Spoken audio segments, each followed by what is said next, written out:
आप सभी का दिव्य साधना चैनल में बहुत बहुत स्वागत है। आज हम बात करेंगे हमारे सनातन धर्म के अनुसार हमारे दो महान ग्रंथ हैं, एक श्री रामचरितमानस, दूसरा श्रीमद् भागवत गीता। ये दोनों ग्रंथ हिंदू ग्रंथों में अपना विशेष महत्व रखते हैं। आजकल हम श्रीमद् भागवत गीता के 18 अध्याय जिनके श्लोकों की व्याख्या मैं सरल और आसान शब्दों में कर रही हूँ। अब तक मैंने श्रीमद् भागवत गीता की भूमिका की और उसके पहले अध्याय जिसका नाम है कुरुक्षेत्र के युद्ध स्थल में सैन्य निरीक्षण के श्लोकों की व्याख्या मैं सरल और आसान शब्दों में कर चुकी हूँ। अब आगे कर रही हूँ श्रीमद् भागवत गीता का दूसरा अध्याय जिसका नाम है गीता का सार। यह अध्याय बहुत ही महत्वपूर्ण है क्योंकि इसमें भगवान श्री कृष्ण जी ने अपने मुखमंडल से गीता का महत्व बताया है और कहा है कि अगर हम अपने वास्तविक जीवन में इस गीता के सार को अपनाएंगे तो हमारे जीवन का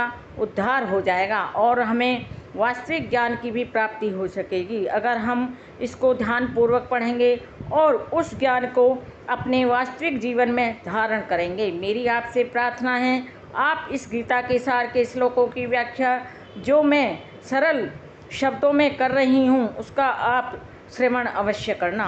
वीडियो शुरू करने से पहले आप सभी से मेरी प्रार्थना है आप मेरे वीडियो को लाइक, शेयर और सब्सक्राइब अवश्य करें और बेल आइकन भी प्रेस करें जिससे मेरे सभी नोटिफिकेशन आपको मिलते रहें। मेरी आपसे प्रार्थना है आप मेरे वीडियो को अंत तक अवश्य देखें। अब शुरू करते हैं आज का वीडियो जिसका नाम है गीता का सार, जो श्रीमद् भागवत गीता का दूसरा अध्याय है। इसके श्लोकों की व्याख्या सरल और आसान शब्दों में मैं कर रही हूँ। आज का श्लोक है 51।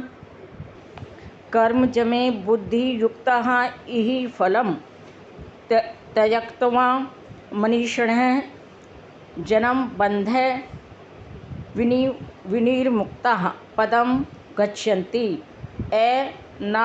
एनाम यम। भगवान श्री कृष्ण जी अर्जुन से कहते हैं इस तरह भगवत भक्ति में लगे रहकर बड़े बड़े ऋषि मुनि अथवा भक्तगण भी अपने आप को इस भौतिक संसार में कर्म के फलों से मुक्त कर लेते हैं। इस प्रकार वे जन्म मृत्यु के चक्र से छूट जाते हैं और भगवान के पास जाकर उस अवस्था को प्राप्त कर लेते हैं जो समस्त दुखों से परे होती है। यहाँ कहने का तात्पर्य यह है कि मुक्त जीवों का संबंध उस स्थान से होता है जहाँ भौतिक कष्ट नहीं होते हैं। जिसने उन भगवान के चरण कमल रूपी नाव को ग्रहण कर लिया है जो दृश्य जगत के आश्रय हैं और मुकुंद नाम से विख्यात हैं अर्थात मुक्ति के दाता हैं, उसके लिए यह भवसागर गोखुर में समाये जल के समान है। उसका लक्ष्य परम पदम है अर्थात वह स्थान जहाँ भौतिक कष्ट नहीं होते हैं, या कि वैकुंठ है वह स्थान नहीं जहाँ पद पद पर संकट हो। अज्ञानवश मनुष्य यह नहीं समझ पाता कि वह भौतिक जगत ऐसा दुखमय स्थान है जहाँ पद पद पर संकट है, कष्ट है। केवल अज्ञानवश अल्पज्ञानी पुरुष यह सोचकर कि कर्मों से वे सुखी रह सकेंगे सकाम कर्म करते हुए स्थिति को सहन करते हैं। उन्हें यह ज्ञात नहीं होता है कि इस संसार में कहीं भी कोई भी शरीर दुखों से रहित नहीं होता है। संसार में सर्वत्र अर्थात सभी जगह जीवन के दुख, जन्म, मृत्यु, जरा तथा व्याधि विद्यमान हैं, किंतु जो अपने वास्तविक स्वरूप को समझ लेता है और इस प्रकार भगवान की स्थिति को समझ लेता है वही भगवान का प्रेमा भक्ति में लग जाता है। फलस्वरूप वह वैकुंठ लोक जाने का अधिकारी भी बन जाता है जहाँ न तो भौतिक कष्ट में जीवन होता है और न ही काल का प्रभाव तथा मृत्यु का भय होता है। अपने स्वरूप को जानने का अर्थ यह है कि भगवान की अलौकिक स्थिति को भी जान लेना।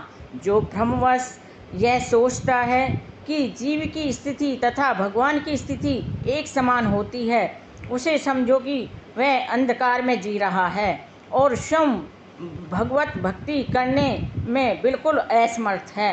वह अपने आप को प्रभु मान लेता है और इस तरह जन्म मृत्यु की पुनरावृत्ति का पथ चुन लेता है। किंतु जो यह समझ लेते हैं कि उसकी स्थिति सेवक की है, वह तो भगवान का सेवक है, अपने आप को भगवान की सेवा में लगा देता है, वह तुरंत ही वैकुंठ लोक जाने का अधिकारी बन जाता है।